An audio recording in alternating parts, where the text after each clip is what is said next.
ফেরেশতা ধীরে ধীরে রাসূল সাল্লাল্লাহু আলাইহি ওয়াসাল্লামের কাছে এলেন জান কবজ করার জন্য।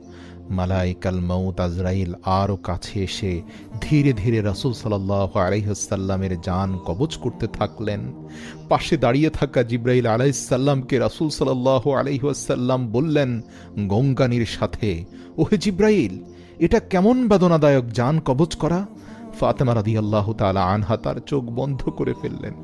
আলী রাদিয়াল্লাহু তাআলা আনহু তার দিকে উপর হয়ে বসলেন।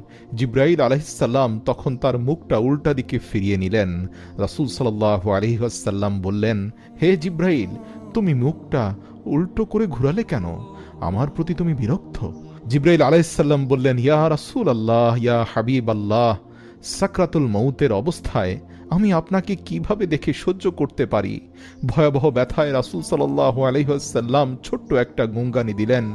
রাসূল সাল্লাল্লাহু আলাইহি সাল্লাম বললেন, হে আল্লাহ, সাকরাতুল মউত জান কবজের সময়টা আমার জন্য যতই ভয়াবহ হোক কোনো সমস্যা নেই, আমাকে সকল ব্যথা দাও, আমি বরণ করে নেব, কিন্তু আমার উম্মতকে ব্যথা দিও না। রাসূল সাল্লাল্লাহু আলাইহি ওয়াসাল্লামের শরীরটা ধীরে ধীরে ঠান্ডা হয়ে আসতে লাগলো। তার পা বুক কিছুই নড়ছে না। এখন আর রাসূল সাল্লাল্লাহু আলাইহি ওয়াসাল্লামের চোখের পানির সাথে সাথে ঠোঁটটা কম্পিত ছিল। তিনি কিছু বলবেন মনে হচ্ছিল। হযরত আলী রাদিয়াল্লাহু তাআলা আনহু তার কানটা রাসূল সাল্লাল্লাহু আলাইহি ওয়াসাল্লামের মুখের একদম নিকটে নিয়ে গেলেন। রাসূল সাল্লাল্লাহু আলাইহি ওয়াসাল্লাম বললেন, নামাজ কায়েম করো এবং তোমাদের মাঝে থাকা অধীনস্থ দুর্বলদের যত্ন নিও। রাসূল সাল্লাল্লাহু আলাইহি সাল্লামের ঘরের বাইরে চলছে কান্নার আওয়াজ। সাহাবীরা একজন আরেকজনকে জড়িয়ে ধরে উচ্চস্বরে কান্নারত। হযরত আলী রাদিয়াল্লাহু তাআলা আনহু আবার তার কানটা রাসূলের মুখের কাছে ধরলেন। রাসূল সাল্লাল্লাহু আলাইহি সাল্লাম চোখ ভেজা অবস্থায় বলতে থাকলেন, ইয়া উম্মতি, ইয়া উম্মতি, হে আমার উম্মতেরা, নামাজ, নামাজ, নামাজ।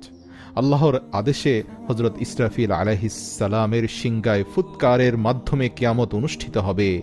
পৃথিবী ও আসমান এর সব প্রাণীর জান কবজ করার পর যখন আজরাইল আলাইহিস সালাম আল্লাহর দরবারে হাজির হবেন, তখন আল্লাহ আজরাইলকে প্রশ্ন করবেন, হে আজরাইল, আর কে কে জীবিত আছে? আজরাইল আলাইহিস সালাম উত্তরে বলবেন, হে আমার রব, হে আমার প্রতিপালক, আর মাত্র বাকি রয়েছেন জিবরাইল, ইসরাফিল, মিকাইল ও আমি আজরাইল জীবিত আছি। তখন আল্লাহ বলবেন, তুমি ছাড়া বাকি ৩ জনের জান কবজ করে ফেলো। তখন আজরাইল আলাইহিস সালাম জিবরাইল, ইসরাফিল ও মিকাইলের জান কবজ করবেন। এরপর আল্লাহ সুবহানাহু ওয়া তাআলা আজরাইল আলাইহিস সালামকে